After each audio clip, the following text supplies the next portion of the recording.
Yo les gars, j'espère que vous allez bien. On se retrouve pour une nouvelle vidéo Paris Sportif. Ah les gars, ça fait un bail. Je sais même pas vous dire c'est quand la dernière vidéo que j'ai sortie. Je sais même pas vous dire c'était en quelle année. Mais aujourd'hui, on est là. On est back. Team Street is back, motherfucker. Bon les gars, aujourd'hui, nouveau projet. Je vous avoue, les paris sportifs, c'est fini pour moi. Nique sa mère. Mais j'ai quand même toujours une passion. En vrai, les paris sportifs, quand je dis paris sportifs, c'est parier chez des gens qui te volent ton argent. Mais j'ai quand même, j'ai quand même gardé la passion d'analyser les matchs. Donc j'analyse des matchs et j'essaye de devenir de meilleur que les bookmakers, tout simplement. Mais pour ça, j'ai aussi besoin de votre aide. À un moment donné, les informations, le partage d'informations, c'est le plus important. Donc, si vous me dites qu'un joueur ne va pas jouer, si vous me dites qu'il y a une tactique qui va être différente, que l'entraîneur il va essayer un nouveau truc, on peut être plus précis, on peut regarder les codes des bookmakers et voir s'il y a potentiellement une erreur. Alors les gars, aujourd'hui, on va devenir des putains de bookmakers. Donc, quoi de mieux que vous présenter directement le projet. Sinon, on va perdre notre temps là à se regarder droit dans les yeux. Donc aujourd'hui, on a un match, par exemple ici en Italie, Avellino contre Pescara. On voit que les bookmakers, durant les dernières combinaisons de matchs, donc des combinaisons de matchs entre Avellino et Pescara. Donc on va dire Avellino va jouer contre Pisa par exemple, Pescara contre Pisa, hop, on va analyser les statistiques et les cotes qu'ils ont eu l'une contre l'autre, et puis on va faire ça. Et on a des combinaisons de matchs qui vont nous permettre d'avoir des cotes environ les cotes que les bookmakers ont mis durant ces matchs-là. Et puis on fait une moyenne. Donc si on fait la moyenne des 5 derniers matchs, des 5 combinaisons, on a 66% de chances que ça passe. 66% de victoire pour l'équipe à domicile. Durant les 10 derniers matchs, 65% de victoire pour l'équipe à domicile. Durant les 20 derniers matchs, 64, etc., etc. Donc c'est une moyenne. Par contre, les bookmakers, eux, ils nous ont donné 62% de chances de gain pour Avellino. Donc on voit que les bookmakers, ils ont baissé les chances. Donc on voit qu'ils sont plus bas là. On voit qu'ils sont plus bas que ce que normalement ils devaient avoir. Ok. Et du coup, on se dit, ok, donc là, ils ont diminué les chances d'Avellino de gagner. On va regarder ce qui s'est passé pendant chacun de ces matchs, chacune de ces combinaisons de matchs qui nous ont créé les cotes. Donc ça, c'est ce qu'on devait avoir au niveau des actions, donc le jaune. Donc encore une fois, on regarde R1 sur R2.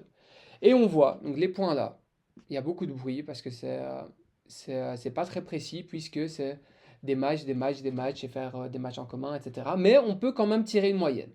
Et en moyenne, on peut voir que on n'a pas forcément du positif. On a une diminution de 5% par rapport à ce qu'on devait avoir. On devait avoir ici 58% sur les derniers, on a eu 45%. Mais en moyenne, sur le long terme, on peut voir que sur les 40 matchs, on était pareil. Sur les 40 matchs, on était pareil.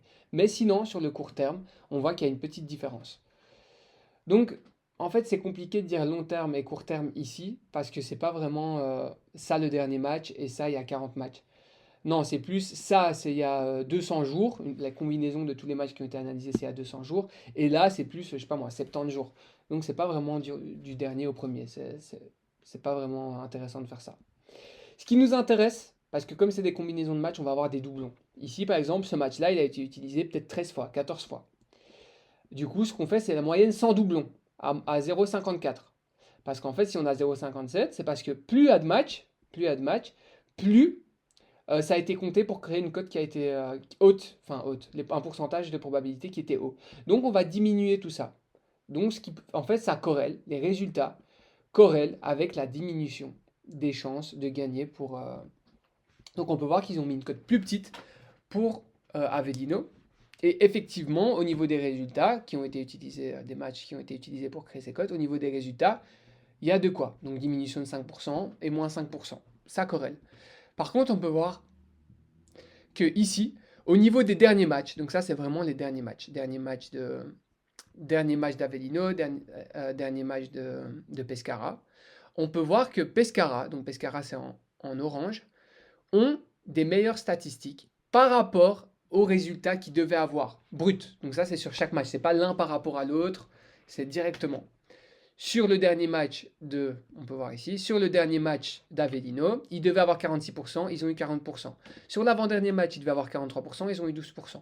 Sur l'avant-avant-dernier match, ils devaient avoir 46%, ils ont eu 55%. Donc là, on va dire qu'ils ont eu des bons résultats. Mais sinon, de manière générale, Pescara est bien meilleur. Enfin, est bien meilleur. On a ici, sur les 5 derniers matchs, on avait 80%, 85% de la cote. Alors que sur les 5 derniers matchs pour Pescara, on avait 102%.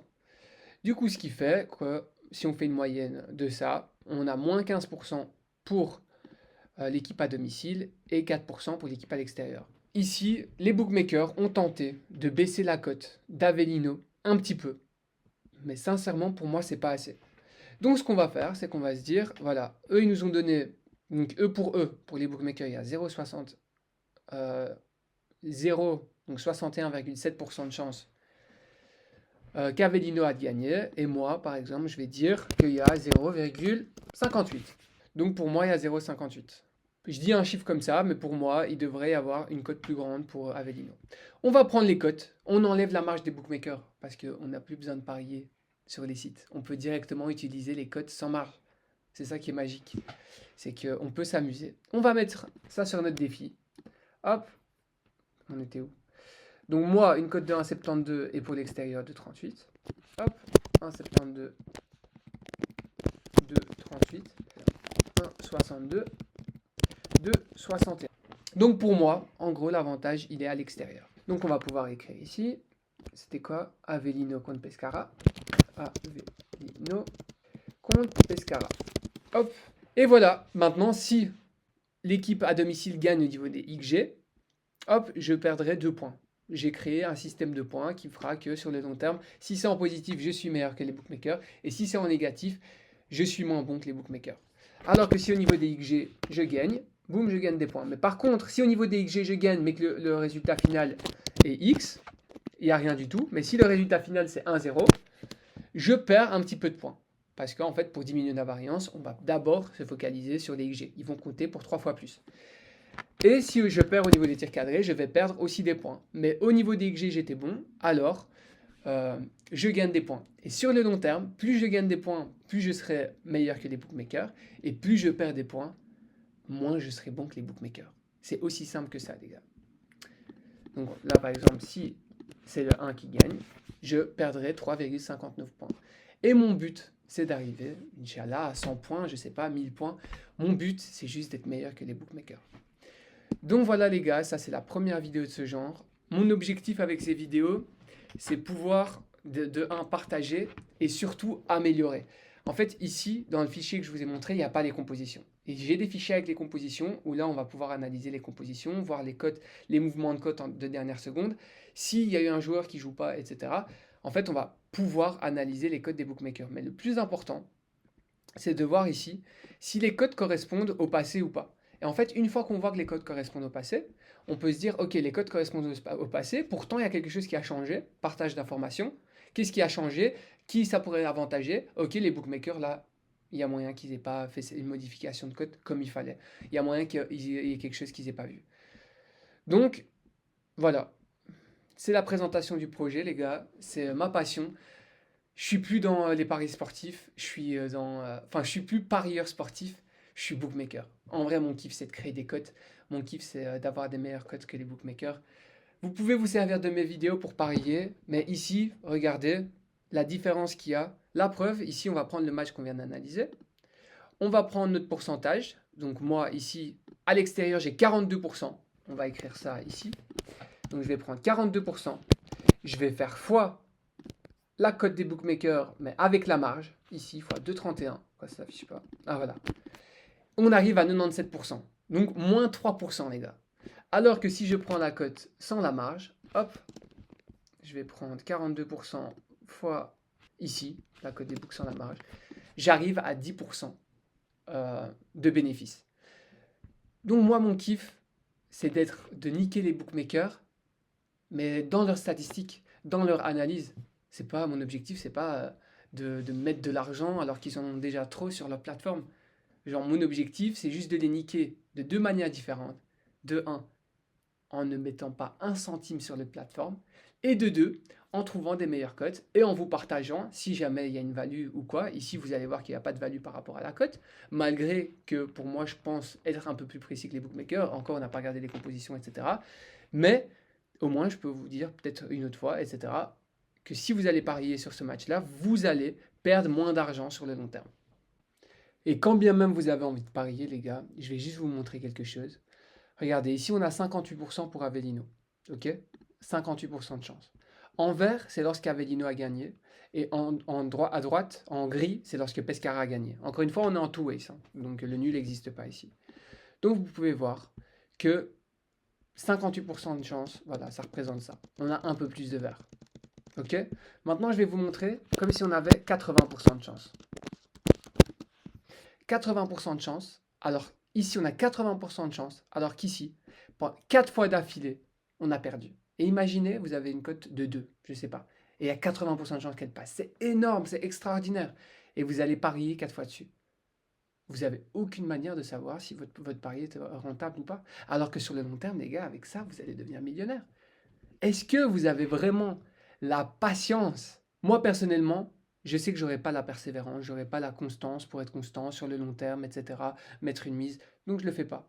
Par contre, j'ai trouvé une autre manière de m'amuser, essayant de devenir un bookmaker et en regardant si sur le long terme, j'aurai des meilleures cotes ou pas que, en fonction des statistiques qui sont présentées pendant le match. Donc voilà les gars, c'est tout pour cette première vidéo. Je m'attendais pas à sortir une vidéo et au final, voilà, aujourd'hui, je suis de retour. C'est important pour moi à un moment donné de ne plus être seul dans mon coin et de pouvoir partager ma passion, de pouvoir sortir de mon trou, de pouvoir un peu peut-être regrouper des gens autour d'une passion ou, euh, ou quelque chose comme ça. Donc c'était l'épisode 1 les gars, on n'a pas du tout parlé de où venaient les données, de ce qu'on pourrait améliorer. Vous n'avez pas vraiment la compréhension, mais au moins vous savez que c'était une première vidéo. Si ça vous a plu et que vous voulez en voir plus, je vous invite à vous abonner. N'hésitez pas. Si vous avez des conseils pour l'amélioration, des questions, mettez un commentaire. J'essaierai d'y répondre dans les prochaines vidéos.